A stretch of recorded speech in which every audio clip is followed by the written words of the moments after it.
All right, welcome everybody. I'll call to order the September 28th regular board meeting of Gig Harbor Fire Commissioners. Can I have a motion to approve the agenda, please? So move. I'll second. All right, roll call vote, please. Commissioner Incy, Yes. Commissioner Sudich, Yes. Commissioner Nelson, Yes.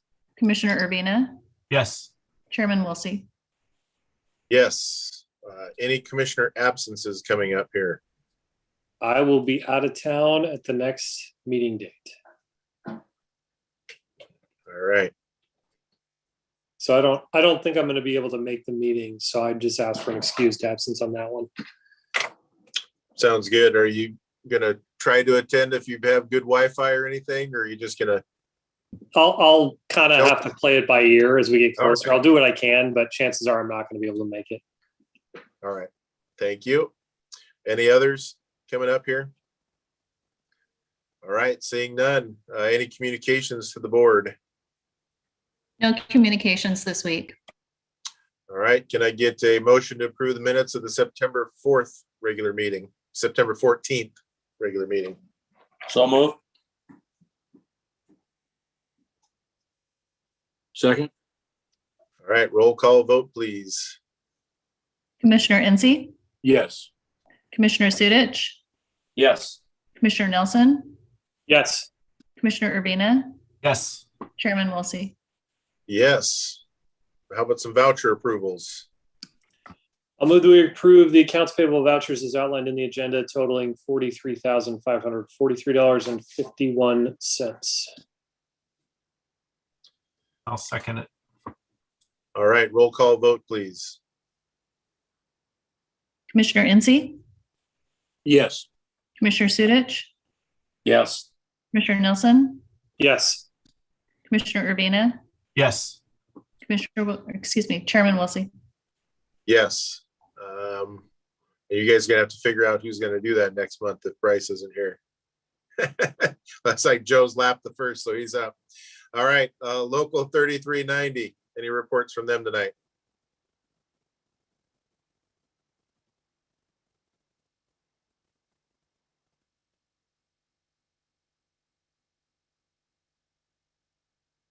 All right, hearing nothing. Chief's report.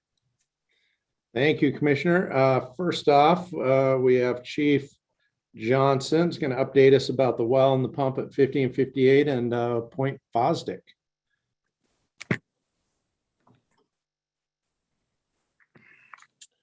All right, thank you. So a short logistics update.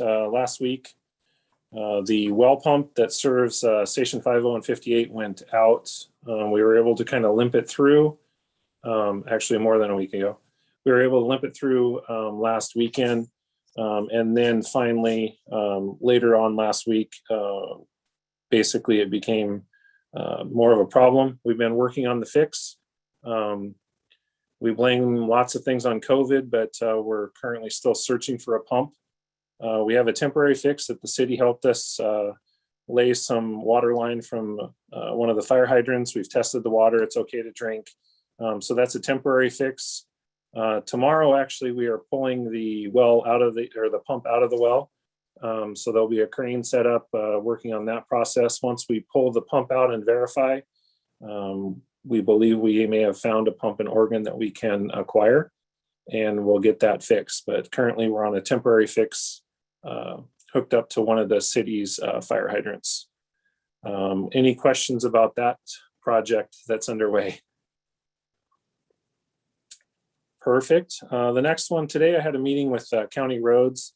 Next summer, they will be regrading and repaving Point Fosdick from basically roundabout to roundabout. So from 36th on down to just by Anderson Store. In that regrading, they have asked for some use of our apron as it enters Station 52. So at the next commissioners meeting, I will actually bring before you their proposal and move forward with that. They're not, like I said, they're not looking to do that work until next summer. This is just all the preliminary work. And then for that next meeting, it'll give me the opportunity to get that into the packet so that you can have it in front of you versus me reading it all to you. That's it if there's no questions for me. Thank you. We're excited about Point Fosdick being repaired. We have had a lot of leaf spring problems with engine 52. In fact, we have them right now, some cracked leaf springs on engine 52. So we're excited to have that project done. And I told them, thank you. Chief Langlow is here to give us an update on hiring and some promotions. He's on vacation, as you can see. Good evening, everyone. I am up in the thriving metropolis of Shoreline at a peer support class for the next 3 days. So not technically vacation, doing some peer support training, which has been good. The first day was great, and we got 2 more days to go. I do have a couple things to report on.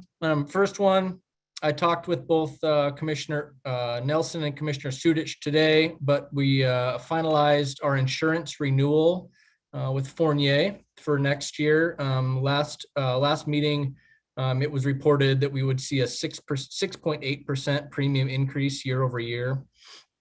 And that did not change. So that's the same. So we're going to see a 6.8% increase, which is talking with Fournier and talking with Danette, who has a lot of institutional knowledge in the process, and forecasting with inflation and insurance and other areas. It's a reasonable increase year over year.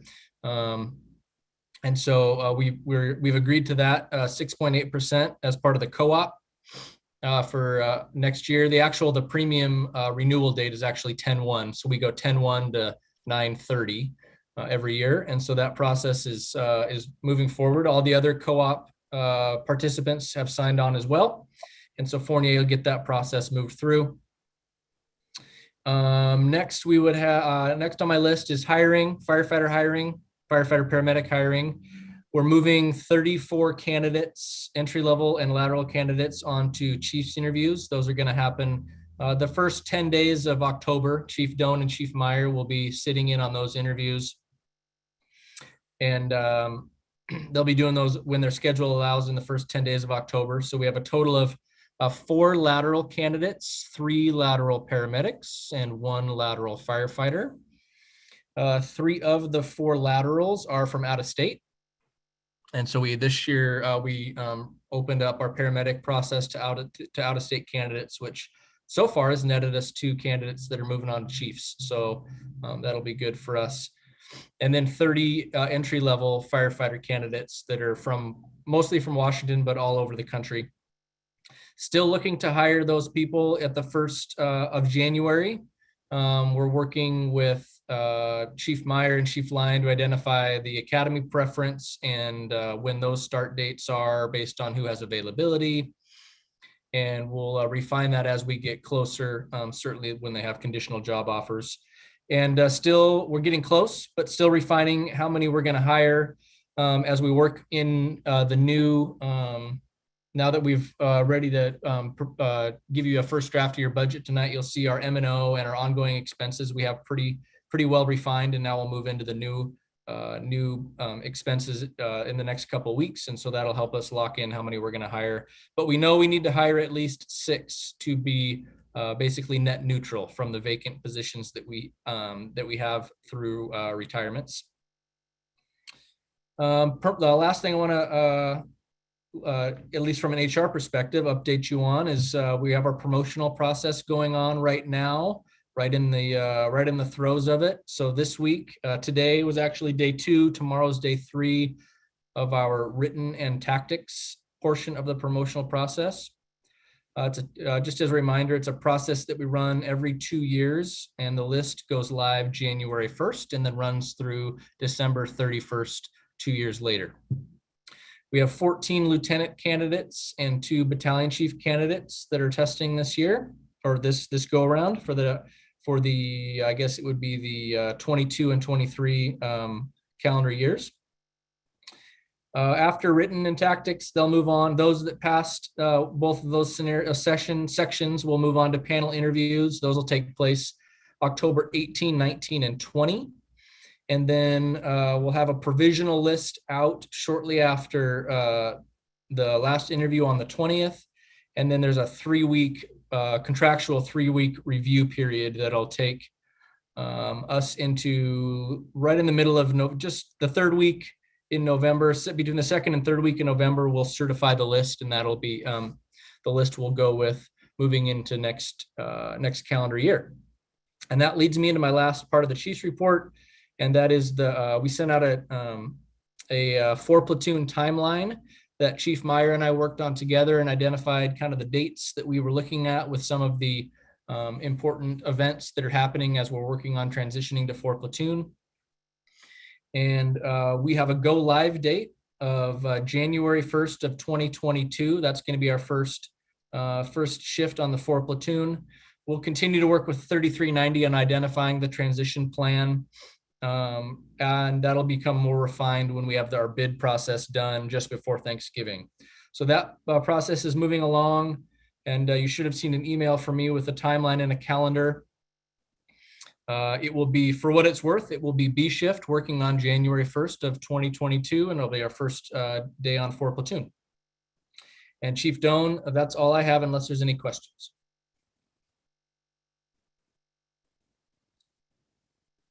Thank you, Chief. For myself, like Chief Langlow said, I'll be doing interviews for the next couple of weeks, interviewing those 34 candidates. Chief Langlow updated you on 4th platoon. As far as Assistant Chief of Finance and Administration, I have been doing my own personal recruiting the last few weeks and talking to people that I know. I'm pretty excited about a possible candidate.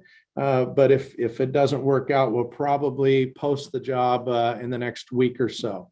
That's where we're headed to fill that position, so that Chief Langlow will be going back to Battalion Chief on January 1 when the 4th platoon starts. I'm in meeting with South Kitsap and Key Peninsula about how we can respond together better. As you know, there's an issue with the 2 dispatches. So we are bringing the 2 dispatches together, South Sound 911 and Kitsap County's dispatch, to ask them to help solve that problem. They're the bridge, they're the gap, they're the issue that they can't talk to each other, and we need a CAD to CAD resolution. So we will be meeting with them next week and trying to get those 2 dispatches to work better together. The standard of cover is moving along nicely. Public comment is still open till October 1 at midnight on our website. Last I heard, I think we had about 110 people comment on there. I'd like to have a lot more, so we're going to continue to get that out and get the word out through social media and through our contacts. We're working a lot on budget. You'll get a budget update here a little later, so I won't spend any more time on that. And that's all I have. Unless anybody has questions or comments for me.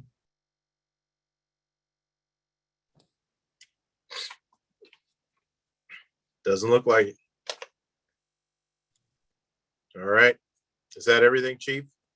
It is. All right. Okay, so we're to number 9 on the agenda. In pursuant to RCW 42.30.140, we're going to enter into executive session. Let's give ourselves 15 minutes here to start. So we'll be back at 5:30. The other commissioners, you got an email link to the executive session by email from Tanya. So we'll have to leave this meeting and come back to it. So we'll see you in the executive session room.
All right, everybody make it back. Here's Tom. Just wait for Kevin to show up. Bryce. Kevin's there. Yep, I'm just waiting for their video to come on so I know that they're there. All right. All right, we're all back. So we'll come back to order. Standing committee reports. Anybody have anything?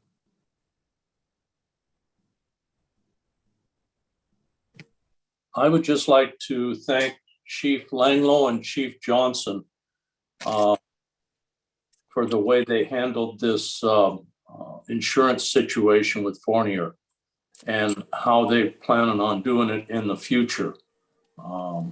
I think they both did a good job, and I know Chief Johnson will do a terrific job moving forward with what he plans to do. That's all. Thank you. No, I'd also like to thank the chiefs for working through that issue in our renewal with Fournier. So always a good thing when we can get it figured out with the current broker. So, all right, financial report. We got Chief Langlow back again. Okay, I'm back. I was thinking I would share my screen unless that's gonna, let's see here. Can everybody see that financial report that I've got pulled up? Okay. All right, this is the August, your September financial report for the month end, August 2021. So we're 66.67% of the year complete. One thing I want to reference on the revenue side there under ambulance, GEMT, and FEMA Safer Grant, those are blank. That's my mistake, miscommunication on my part between me and accounts receivable. We didn't get the money transferred, swept out of our bank account that it gets deposited in, and then we will sweep it out and put it into our county banking account. That's where these numbers are generated from. So that didn't happen in time. That's my mistake. The money's still there, was always there, was paid. It just didn't get into our financial report by the time we posted. So what you'll see in next month in October for the month end September 2021, you'll see those numbers will be basically 2 months worth of revenue. So they'll be a little bit inflated for 1 month, but it'll cover the August, this month's revenue as well. So with that being said, we're 66.67% of the way through the year, and we have received 58.43% of the revenue. I would highlight with that though, just two things of note. One is the 1 month, you'll get the 2 months next year when both August and September are in the report. And then also come next month, this is all stuff that you guys already know, you commissioners already know, I'm sure, but come next month, we'll start to see revenue trickle in for our property taxes. So we get paid in April and October. And so you'll see that year-to-date revenue number take a pretty good bump over the next couple months as the balance of those second half property taxes come in. So it is below the year-to-date number. However, I don't think there's anything to worry about. We were tracking ahead of revenue for the balance of the year. I still think we'll do the same. We just have to wait for that property tax dump to come in October. So moving down to legislative. You will see expenses year to date, the grand total 63, or excuse me, moving down to expenses, you'll see the grand total of 63.34%, and we're 66.67% of the way through the year. So overall, we're tracking in a good spot under our budgeted expenses, which is a good thing, but not so far under that we missed the mark on forecasting. So we're in a good position as far as overall expenses. There are a couple areas that are a little bit over the percentage through the year. One of those is legislative, but I will just take the opportunity to remind the board that that's largely, actually almost solely because of some of the additional funds that you authorized us to spend in regards to Intera for data analytics and standard of cover. And then a couple months ago, there was a request made by mostly logistics items, but made by Chief Doan to fund some projects that were needing to get completed that weren't budgeted for. And so that's where that we have categorized those purchases so we can track them best and their progress. And so that's why that budget in legislative year over year is above the 66.67. But overall, we're in a good spot. Even the areas like the other area would be vehicles. Even in that area, even though it's 80% of the budgeted expenses, we're still on the 63.34 of our total expenses. So we do watch that total overall number closely and make sure that we're in a good spot. And when revenue tracks ahead of projections, that helps us absorb some of that cost too. So I think that's about all I had on expenses for this month. And then you'll see at the bottom our fund balances, our expense fund and our reserve fund totaling $14,989,386.74.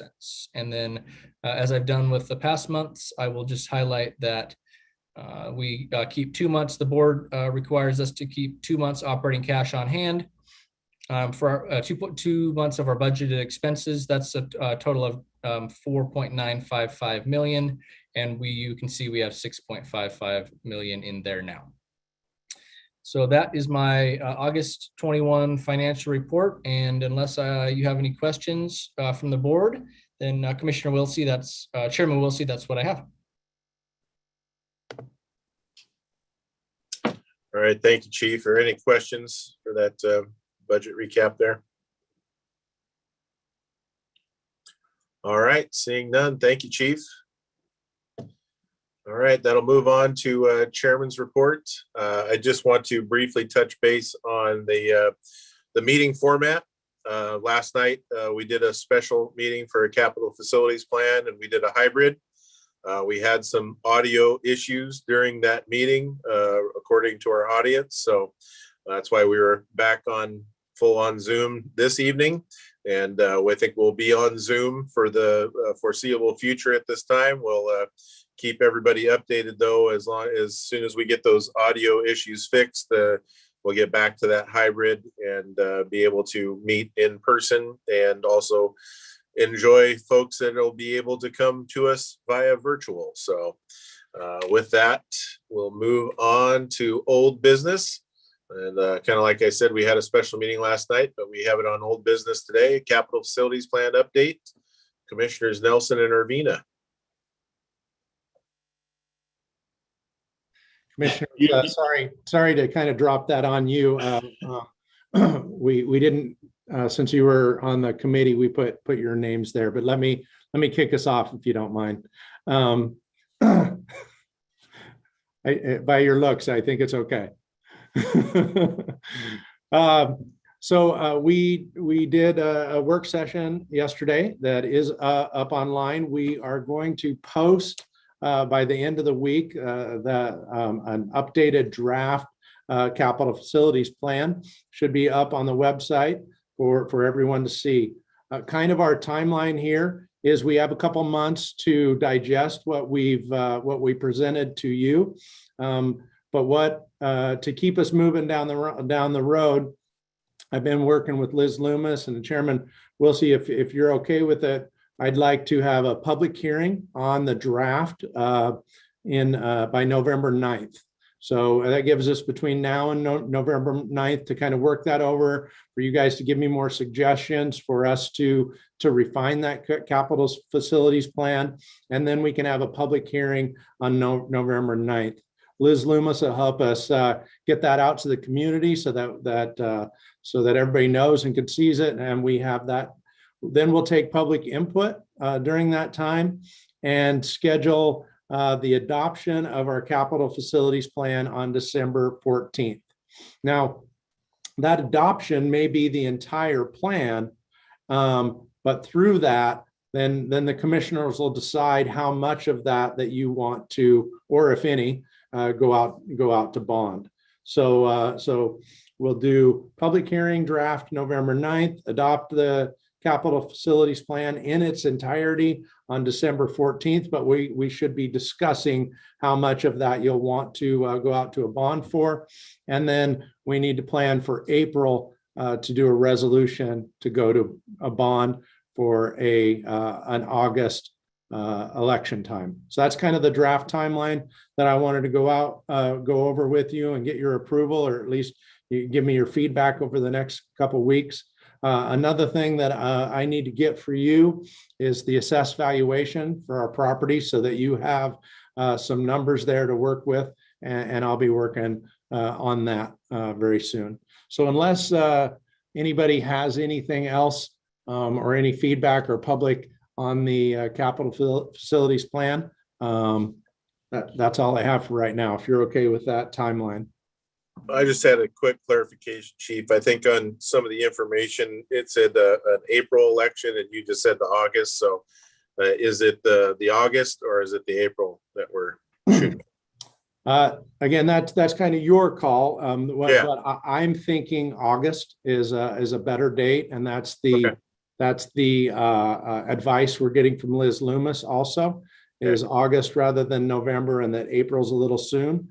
And so we'll have to do an April. By April, we do have to do a resolution for the bond in August, though. Yep. All right. Anything to add, Commissioners Urbina or Nelson? The only thing that I think we would be helpful to contextualize all this is the standard of cover stuff that we've been working on. So, once we get that, I think Chief Jones said, and my perspective is the capital facilities plan just says kind of, here's our facilities, here's our theoretical needs. And then Chief Jones said, it's up to us and the feedback we get from the community to just decide what to pare down, what's the hierarchy of priorities, that kind of thing. But obviously the standard of cover plays into that as well. Understanding it, though, that I think we all acknowledge the number one priority, because of the timeline we've got, is the training campus. And the assessor treasurer was on the meeting last Thursday with the county commissioners, and he has those numbers. So we should be able to get those pretty soon, Chief. Joe, I think an email came out today that has the preliminary numbers in an Excel spreadsheet from the county commissioners. I think we're over 13 billion total AV next year. So it continues to go up, as Right. we all know, watching real estate prices around here. Yep. Great. I will work on that and then try to get a range for the cost too, to help you with your decision. Perfect. Thank you, Chief. Any other questions regarding the capital facilities update?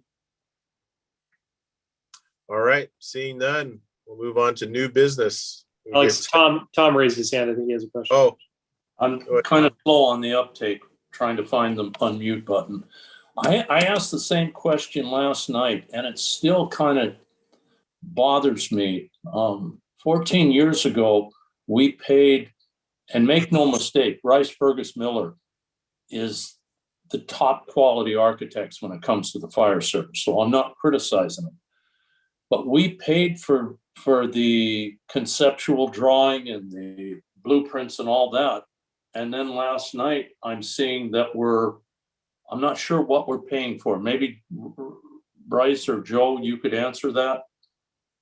I'll try to work on getting you a better answer. I know that you're right. We have almost around $600,000 so far into the cost of the training facility. And you're right, that was some blueprints and drawings and stuff. Yeah. So I totally get your question, Commissioner, and we'll work on a better answer for you on, because I think it was $500,000 if I remember right on that spreadsheet. And that's a very good question of, is it another $500,000 to get us to shovel ready or not? So that's a good question, and I'll get an answer for you. Okay, very good. Thank you.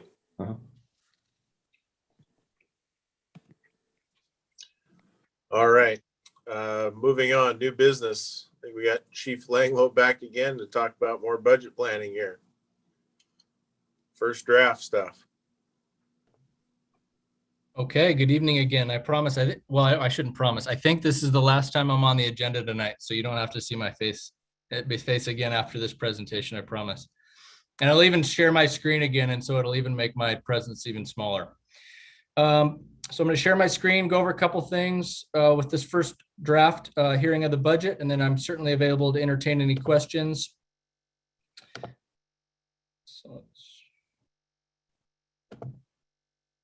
Okay, so we've got Gig Harbor Fire Medic 1 2022 budget first draft. Before we get into the budget, one thing I want to reference really quick is the timeline and just go over that as a reminder to everybody.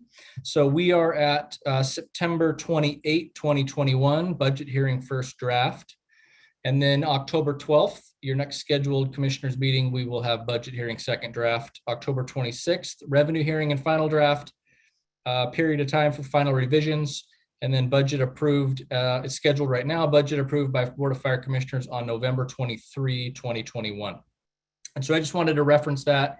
And I think I'll reference that every meeting just to make sure that we remind everyone of the timeline, the board, the staff, and then any community members that are out there so that they're aware of the timeline.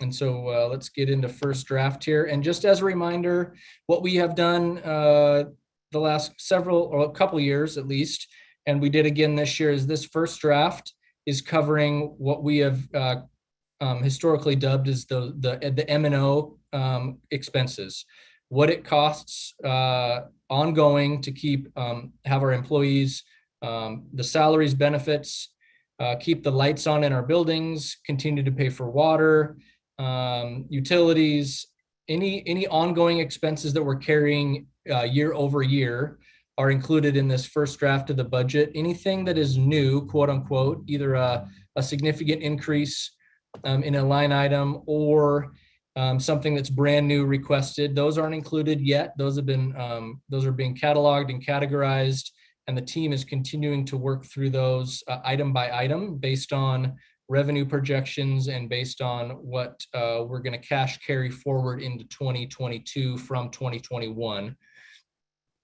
The last several years, we have been able to cash carry forward year over year, and that's from a combination of reasons, a couple of which are our ability to capture excess revenue that we didn't budget for. And then also there are things in the budget that we're not able to do in a given year based on supply limitations or COVID is a good example. There's a lot of areas where we weren't able to execute on programs because we didn't have the opportunity during the pandemic. So we're continuing to refine those numbers. And so those cash, the fully refined cash carry forward number is not in the revenue sheet that you'll see here in a minute.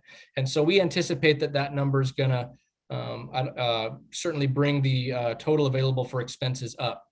And so that'll be in your second draft. But what we have tonight is the ongoing day-to-day operations of Fire District 5. And so I'll work through page by page, and I'll stop for questions after each page briefly. And Chairman Wilsey, if anybody has any questions, feel free to just to chime in, and I'll do my best to get them answered. If not, we'll get them written down and get you an answer as quickly as possible. So moving down into the revenue page here. Just going to zoom out a little bit so I can try and get the whole page. It's kind of a catch-22. I zoom out and make it smaller, but at least I can get the whole page on the screen. So working down the revenue, you're going to see cash balance forward uninvested. That right now is that, I just talked about that. That's the to be determined. Transfer from reserve fund. We don't anticipate moving any money from needing to move any money from the reserve fund to fund our ongoing expenses. Property taxes. This is a reflection of the information we got from the county assessor just about 10 days, no more than 2 weeks ago. These are our preliminary numbers technically. And so those will be refined later when the county gives us more concrete numbers. But these are really close. They aren't going to change much. These are our preliminary numbers. And these reflect a property tax increase of 6%. If you remember, both of our levies, the regular levy and our EMS levy, we have a voter approved maximum year over year increase of 6%. And so these numbers reflect that. And they also include the 100% of new construction. and improvements. And so that's not capped at the 6%. And in this budget cycle, the county's reporting to us that we're going to receive about $180,000 in new construction and improvements year over year. That's pretty close to what it was last year. And I know we have had a lot of building that's been happening in our fire district over the last 18 months. But I just want to remind folks that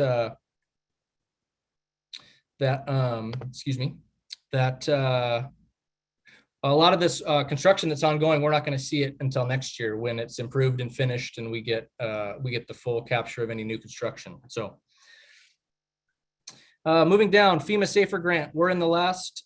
This 2022 will be the last full year of our FEMA Safer Grant. We have it goes through March of 2023, but this will be the last full year of our Safer Grant, and then we'll have a couple months in 23. PSORT admin fee, that's no change year over year. Ambulance GEMT transport fees, 2.5 million is what we're forecasting revenue there. Contracts for emergency services just works down the list there.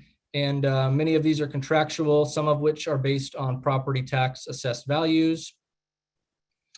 First aid and CPR, we have forecasted revenues pretty conservatively because we don't know what the pandemic's going to allow us to do moving into next year. Crunch time, that's we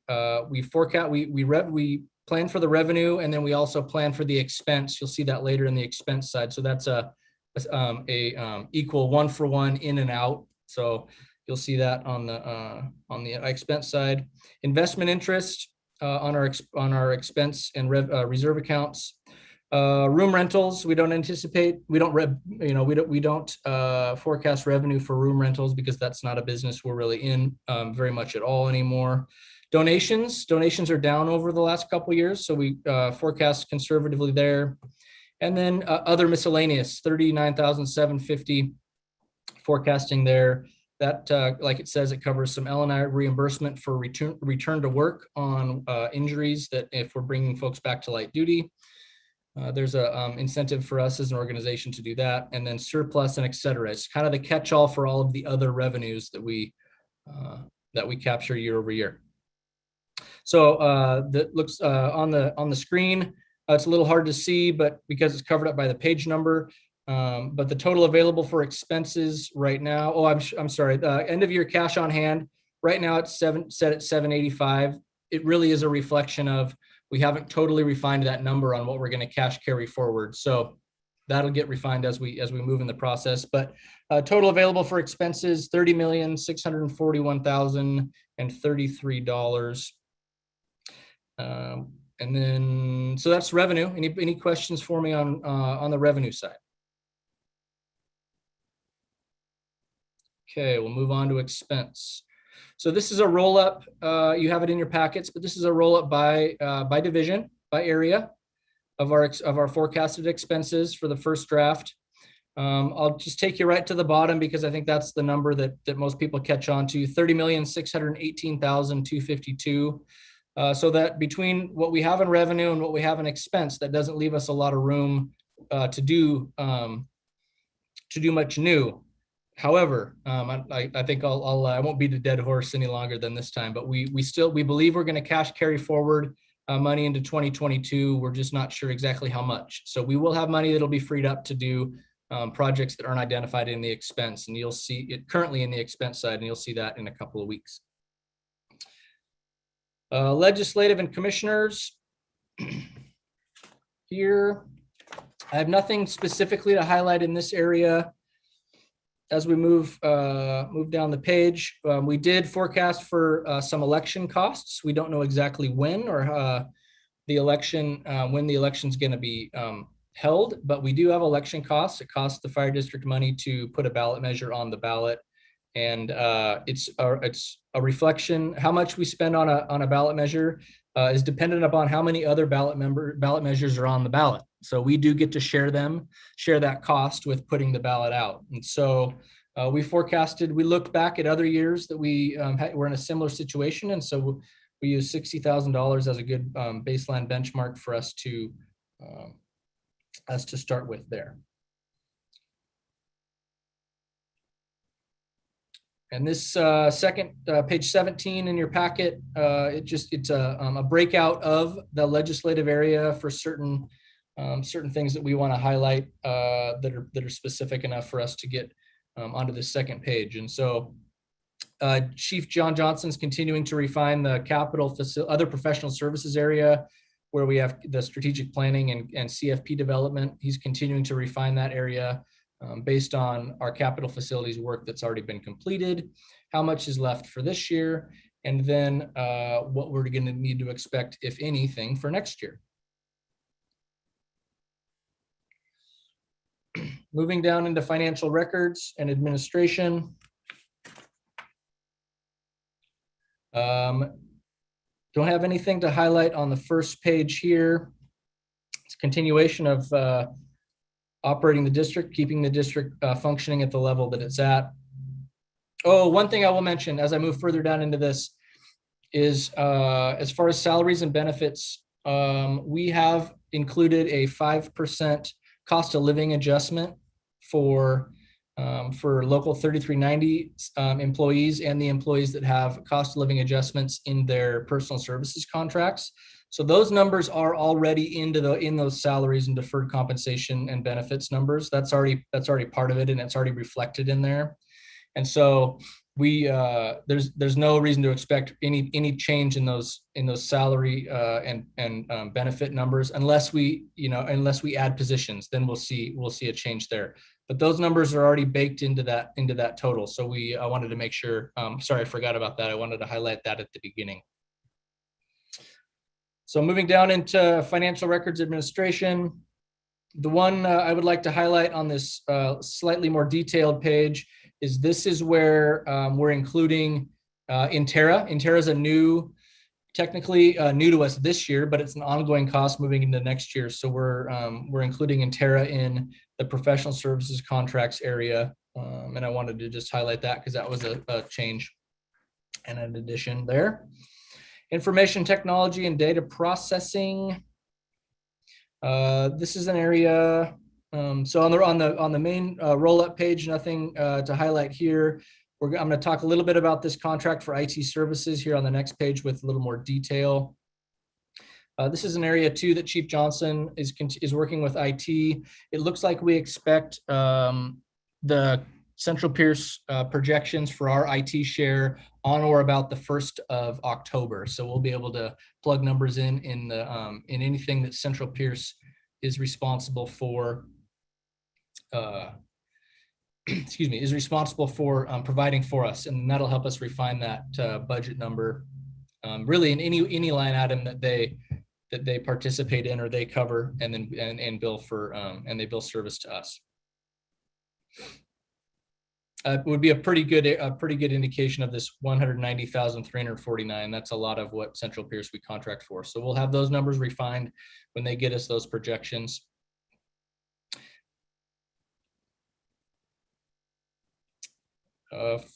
Fire control suppression. So no secret, this would be our largest salaries and benefits area because that's where the balance of our line staff are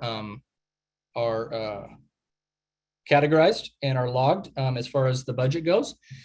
Some of our line staff is spread into the EMS side of the budget because that's where some of our revenue comes from in our EMS levy. And so we do spread some of those folks out, but the balance of them are in suppression and fire control suppression.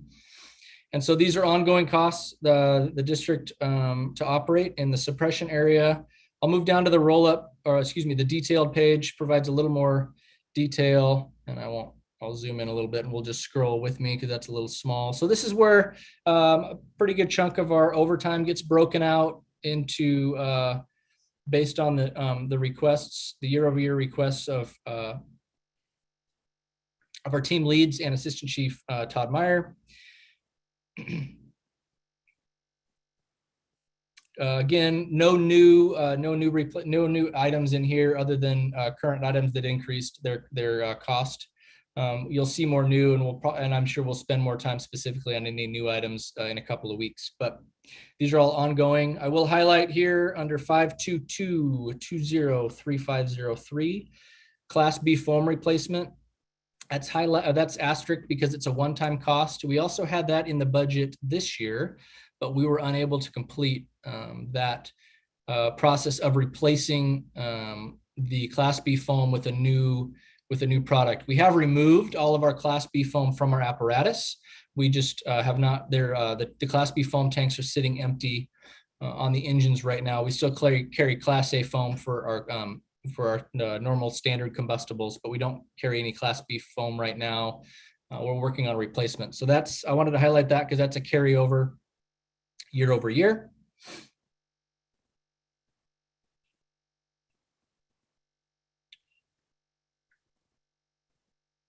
Moving down into fire control admin. This again, no significant changes other than cost of living adjustment changes. And also we adjusted the insurance premiums. I'll go down to the detailed page. We adjusted the insurance premiums based on Fournier's latest forecast for us in that area.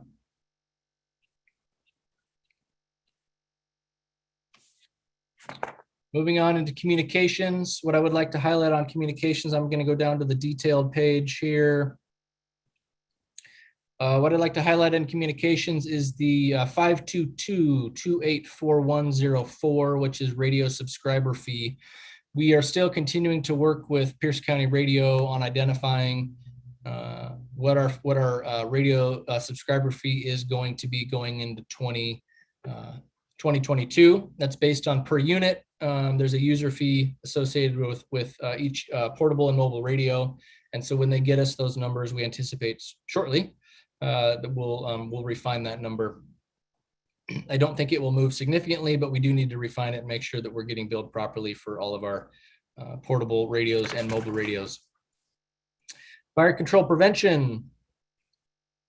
I'm going to go to the detailed page and highlight a couple of items here. CERT program 522-303112. CERT right at the bottom, it says CERT program and pilot in parentheses. That was a program that we budgeted for in 2021. And based on the pandemic, we were not able to execute in that program. And so we want to carry that forward and move that program into 2022, the pilot, to make sure that we give it its fair due and fair shake, and make sure that we assess whether or not that's going to be a good fit for our community. So we're moving that forward into 22. 522-303511, machinery and equipment. Those are new, broken out. Those names may look new to you, but those are ongoing expenses that we created a separate category for, so we could highlight those four platforms that allow us to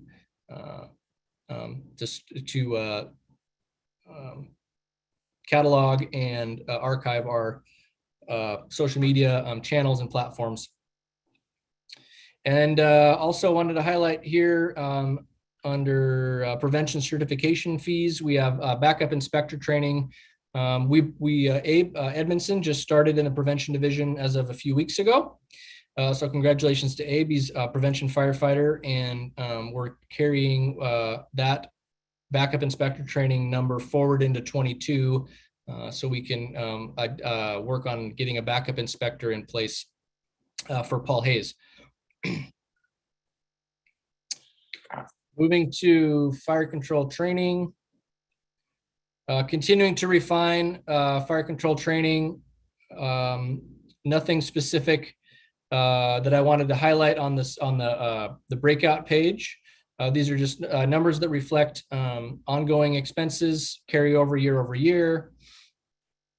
or any slight increases potentially if they're an area that it's something we funded, but they're a consumable that the price changed and there was a need to bump up the number. One thing I will highlight here is tuition reimbursement. That's this is where tuition reimbursement lives. That's contractual. There's a contract language for us with 3390 and the personal services contracts that we provide 50% tuition reimbursement upon the approval of the chief. And so that's where this lives. And so we ask our folks to include a budget request in that area so we can budget for it moving into the next year. Fire control maintenance. One of the areas you probably wouldn't catch it unless I mentioned it, but I wanted to talk about was the 47.03. That's the refuse. And that's we have increased that number. And we, based on COVID, I'm sure Chairman Wilsey probably can understand, and they're dealing with similar thing in Tacoma, is our medical waste is increasing because we are using more PPE, and that PPE needs to be disposed of in a particular manner, not just in our standard dumpster. And so we've had to increase the need for medical waste. So that number has increased. We are looking into the opportunity through the federal reimbursement program through CARES to see whether or not some or all of that PPE will be able to be reimbursed through CARES, but we don't know that yet. So we need to budget for that as an expense. We have seen the medical waste start to, I think, trend down in the last few months, but it's still above pre-pandemic levels. So we needed to make sure that we captured that. Fire control facilities maintenance. Nothing new to report there other than to say, I'm gonna go to the detailed page, or excuse me. Yeah, nothing new to report there. We continue to work with, Chief Johnson continues to work with the team on identifying capital purchases, vehicles, and facilities upgrades that will get into the budget in the next cycle, in the next year, in the next report in a couple of weeks. But because they would be new and not ongoing, we haven't put those in there yet, but you'll see those next year as we refine some of that cash carry forward, and Chief Johnson refines the priorities for 2022. Vehicle maintenance. Nothing significant to report here. We did make some adjustments. One of the areas we did make an adjustment to, I will move to, oh, excuse me, this is where the vehicles will go, as you see, once we get that refined by Chief John Johnson. One of the areas that we've increased is repairs by others. We, as the fleet is aging, so is the need, or excuse me, as the fleet's aging, the need to repair those fleet vehicles is increasing. And so we've had a need it's a little over budget this year. And so we're bumping that up in that area. Chief Johnson bumped that up so we can continue to maintain our aging fleet. I wanted to highlight though that our facilities and our maintenance, or our vehicle and facilities maintenance technicians do excellent work, and they repair what needs to be repaired. And we're very grateful for them. And it is by no fault of their own. It's just the fleet and the buildings are aging and they are costing more to maintain. So I just wanted to make sure that I plugged Mike Smith, Lee Plunkett, Brad Scavlin, JT Harvatine, and Tyler Bruce that are working on that on a daily basis. So going down into EMS, these are any changes here would be M&O. Nothing significant to report here. Just ongoing expenses. Some of our, this is another area out in addition to suppression where some of our firefighter paramedics and our EMTs live in that top salaries deferred compensation line. And so that's why that number is higher than some of the others, because they are, that would have the most people in it, second to suppression. And that's where some of our overtime lives that's specific to EMS. All right, and on to my final roll-up page is emergency medical services, MSO, and admin. This is where, Division Chief Calvin Johnson, that's where his salary and benefit package lives. And then some of our contracts for service with EF Recovery and Operative IQ and Zoll, they live in this area too. So that those roll up and detailed pages, that's what makes up I'll stop sharing. That's what makes up the first draft of the 2022 budget with M&O and ongoing expenses. And I'll entertain certainly any questions that you have based on that first draft. And if no questions are presented, Chairman Wilsey, that's all I have for the first draft of the budget.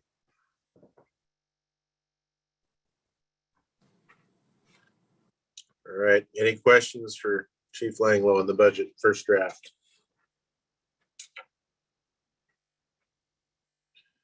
You trying to unmute again, Tom? Looks like you're poking around.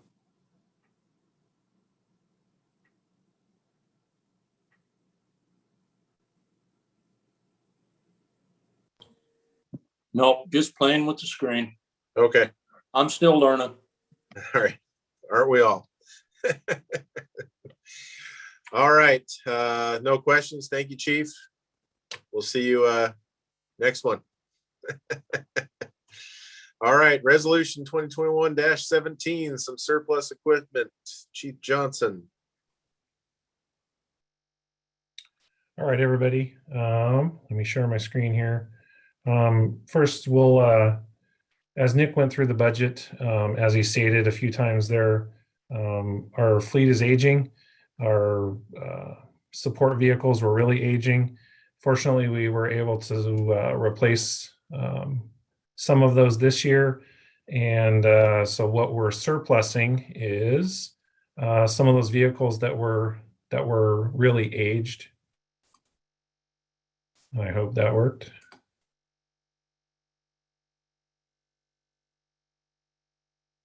Hang on just a second. As Tom said, roll.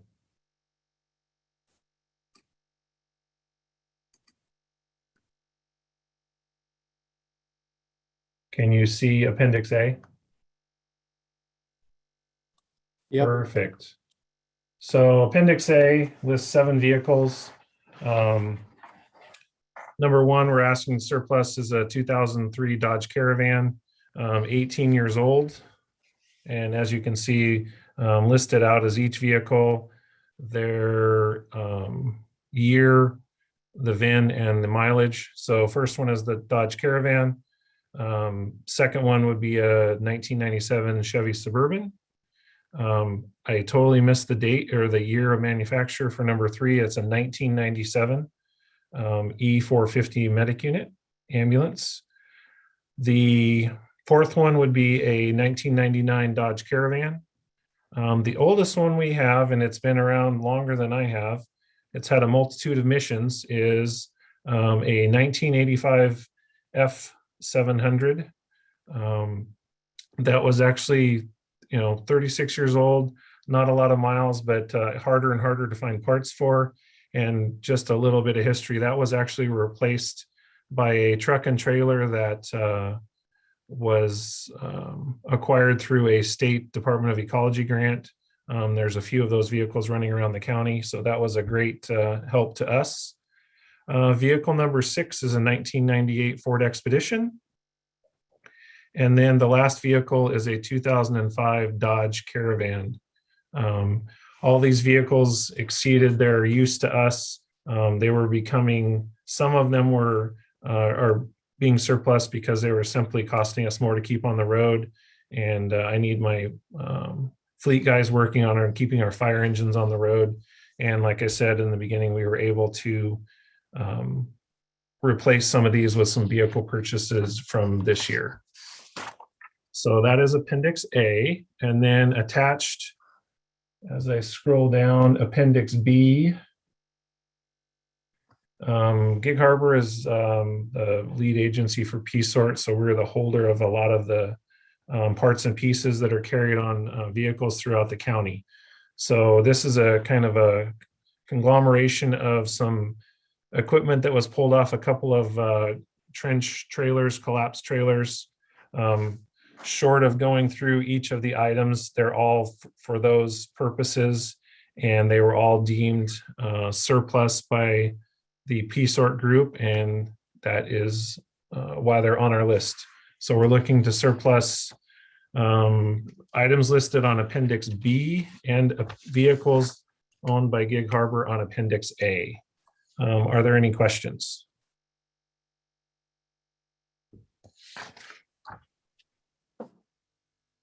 All right, I would just be looking for adoption of resolution 2021-17.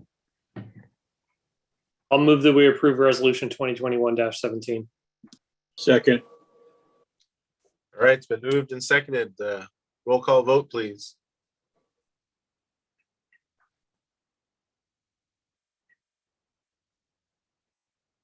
Commissioner Incy, Yes. Commissioner Sudich, Yes. Commissioner Nelson, Yes.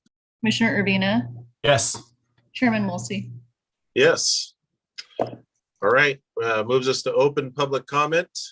State your name for the record. You'll have 3 minutes.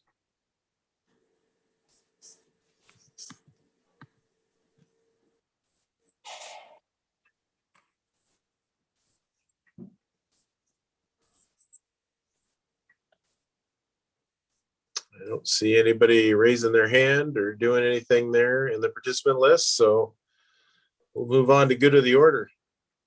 Anything for good of the order for the group from the group?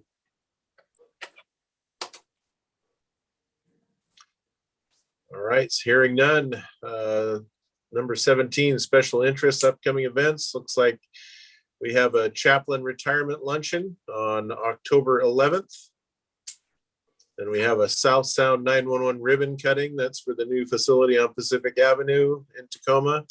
That's October 25th. And then it looks like a Danette Wynn retirement luncheon on October 28th. Congratulations to Danette. All right, any other upcoming events or special interests from the rest of the board? All right, that being said, we'll adjourn this meeting. Our next regular meeting will be Tuesday, October 12th at 5 p.m. Thanks, everybody. Have a good night. All right, everybody. Good night.